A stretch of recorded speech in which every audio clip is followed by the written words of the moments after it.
तो जिस गुजरात की कंपनी को बिहार सरकार ने ब्लैक लिस्टेड कर दी, उस कंपनी को ब्लैक लिस्टेड से बाहर करके फिर से उसको टेंडर दिया गया और उसके एवज में उस सूरत में जो छापेमारी ईडी की हुई थी, उसके एवज में दोनों अभिलाषा कुमारी शर्मा और योगेश कुमार जो गए थे विदेश, तो पूरे परिवार के घूमने फिरने ठहरने कोरने का जितना खर्च हुआ था वो ऋषुश्री ने वहन किया था। जून, जुलाई, अगस्त, सितंबर, अक्टूबर, नवंबर, दिसंबर 7 महीने बीत गए, लेकिन आज तक ऋषुश्री के मामले में एक भी कार्रवाई नहीं हुई। क्या क्या आदान प्रदान हुआ है पैसों का, उस व्हाट्सएप मैसेज में इसकी भी चर्चा है।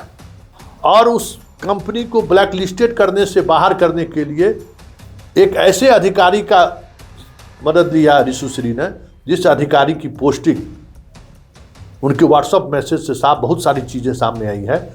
और ऋषुश्री ने किस तरीके से बिहार में टेंडर मैनेज करने के नाम पर हजारों करोड़ रुपया का ये हवाले के जरिए, आजकल सेल कंपनी के जरिए कहिए, दुबई कई आईएएस अधिकारियों का पैसा भेजने का काम किया है।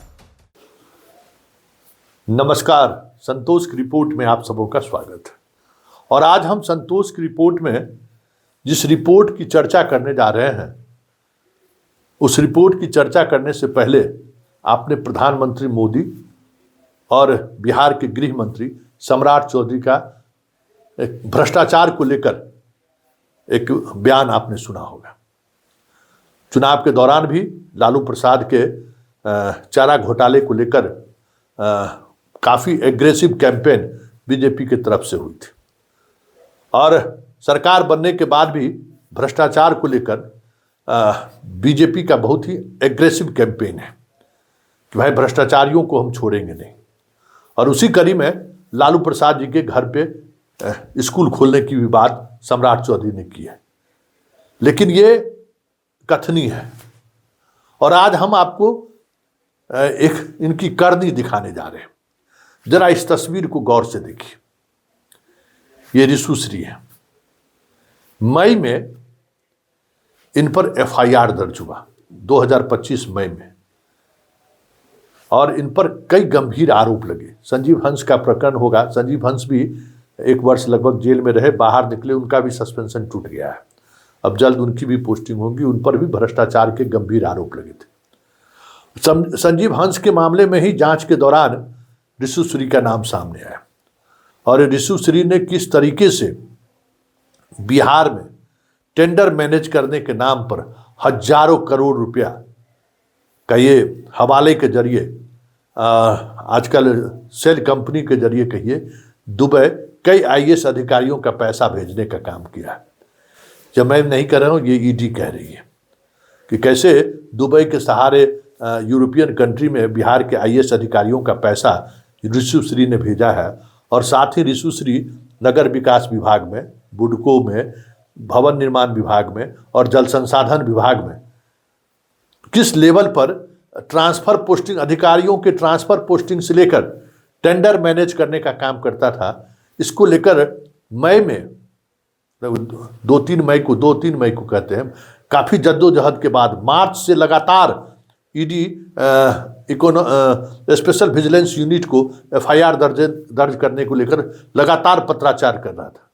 आखिरकार 2-3 मई को इन्होंने एफआईआर दर्ज किया, जिसमें ऋषुश्री सहित कई लोगों को नेम्ड एक्यूज बनाया, साथ ही कई सीनियर आईएएस अधिकारी को अननोन अभियुक्त बनाया। मई हो गया, जून, जुलाई, अगस्त, सितंबर, अक्टूबर, नवंबर, दिसंबर 7 महीने बीत गए, लेकिन आज तक ऋषुश्री के मामले में एक भी कार्रवाई नहीं हुई। जिन सीनियर अधिकारी, आईएएस अधिकारियों की चर्चा उन्होंने की, या फिर टेंडर मैनेज करने को लेकर जो खेल बिहार में हुआ, उस खेल को लेकर जो एक बड़ा आपराधिक क्राइम हुआ, उस पर स्पेशल विजिलेंस यूनिट एक कदम भी जांच आगे नहीं बढ़ाई है।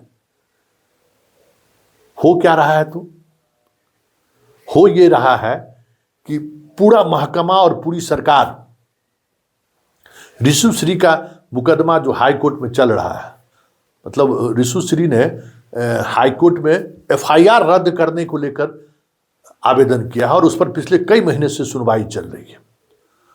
और उस सुनवाई के दौरान ऋषुश्री का एफआईआर केस हो जाए, इसमें पूरी सरकार और सिस्टम खड़ी है, ये साफ दिख रहा है।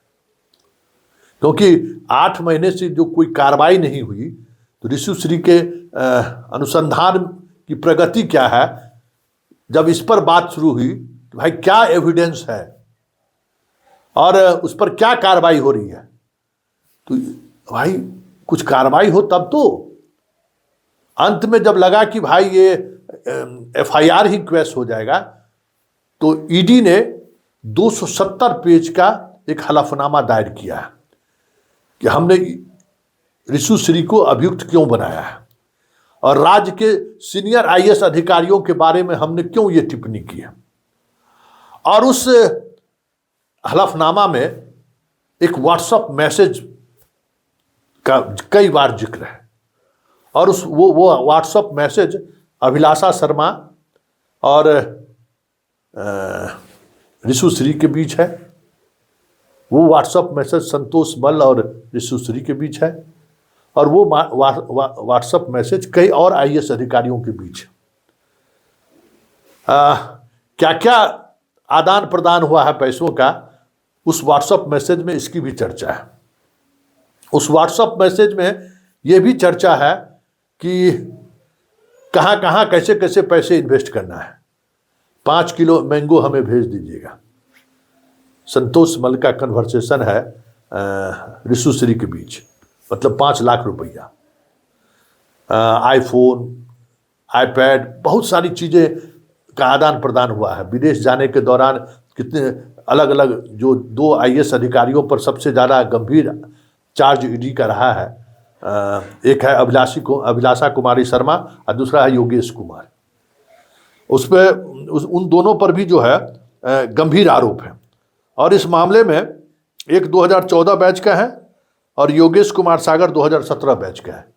इस दोनों के मामले में भी लगभग 1 महीने होने को है। दोनों के खिलाफ कार्रवाई करने के लिए ईडी ने लिखा है कि इन्होंने पैसे का हेराफेरी किया है, इकोनॉमिक ऑफेंस इन्होंने किया है इस पर, लेकिन अभी तक एफआईआर दर्ज नहीं हुआ है। अब सोच लीजिए, पूरी सरकार जो भ्रष्टाचार पर 0 टॉलरेंस की बात कर रही है, वो अभी तक इस पर केस नहीं किया। और अगर हम बात करें इस जांच के दौरान जो महत्वपूर्ण चीज़ें सामने आई हैं, उसमें एक और बात जो हमने इसकी चर्चा आपको की है कि किस तरीके से इनको मदद पहुंचाया गया टेंडर के लिए। गुजरात की एक कंपनी है, उस कंपनी को ब्लैकलिस्टेड कर दी बिहार सरकार ने, और उस कंपनी को ब्लैकलिस्टेड करने से बाहर करने के लिए एक ऐसे अधिकारी का मदद लिया ऋषुश्री ने, जिस अधिकारी की पोस्टिंग, उनके व्हाट्सएप मैसेज से साफ बहुत सारी चीज़ें सामने आई है कि आनंद किशोर ने उस अधिकारी की पोस्टिंग में मदद की है। आनंद किशोर के सहारे अधिकारियों के ट्रांसफ़र पोस्टिंग में अपनी भागीदारी तय करता था ऋषुश्री। बुडको हो, नगर विकास विभाग के किसी भी विभाग में हो, ऋषुश्री जिसको चाहता था उसी की पोस्टिंग होती थी और उसमें आनंद किशोर को मैसेज और उसके बाद उसका ट्रांसफ़र। तो जिस गुजरात की कंपनी को बिहार सरकार ने ब्लैकलिस्टेड कर दी, उस कंपनी को ब्लैकलिस्टेड से बाहर करके फिर से उसको टेंडर दिया गया और उसके एवज में, उस सूरत में जो छापेमारी ईडी की हुई थी, उसके एवज में दोनों अभिलाषा कुमारी शर्मा और योगेश कुमार जो गए थे विदेश, तो पूरे परिवार के घूमने फिरने ठहरने कुरने का जितना खर्च हुआ था वो ऋषुश्री ने वहन किया था। और गुजरात की उसी ट्रेवल एजेंसी से, जिस ट्रेवल एजेंसी से ये टिकट, विदेश जाने का टिकट लिया गया था, उस ट्रेवल एजेंसी को वही एजेंसी जिसको ब्लैकलिस्टेड कर दी थी कंपनी बिहार सरकार ने, वही पेमेंट किया है। इसके अलावा करोड़ों के करोड़ों रुपए के ट्रांजैक्शन का साक्ष्य ईडी ने हाई कोर्ट के सामने प्रस्तुत किया है कि ऋषुश्री के खिलाफ कितना बड़ा एविडेंस है और क्यों हमने मुकदमा दायर किया है। लेकिन ताजुब इस बात को लेकर है कि पूरी सरकार कह सकते हैं और जांच एजेंसी स्पेशल विजिलेंस यूनिट हाथ पर हाथ धरे हुए बैठी हुई है। ऐसा लग रहा है जैसे ये लोग इंतजार कर रहे हैं कि रिशु श्री का हाई कोर्ट में एफआईआर रद्द होना ही होना है, क्योंकि एफआईआर अगर रद्द नहीं हुआ तो बिहार के कम से कम 1 दर्जन सीनियर आईएएस अधिकारी सलाखों के पीछे होंगे। इसलिए पूरी ताकत लगी हुई है रिशु श्री के एफआईआर को क्वेश कराने को लेकर।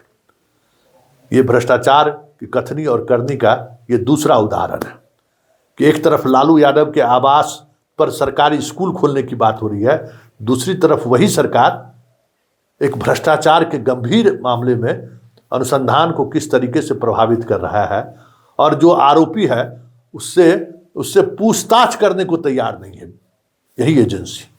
तो हमने आपको कहा था कि ये सरकार की जो कथनी, जो चुनाव के दौरान, कैंपेन के दौरान जो बातें बड़ी बढ़ चढ़कर की जा रही थी और आज करनी क्या है इनका है, उसकी बानगी आप देखिए। तो संतोष की रिपोर्ट में फिलहाल इतना ही। इजाजत दीजिए, नमस्कार।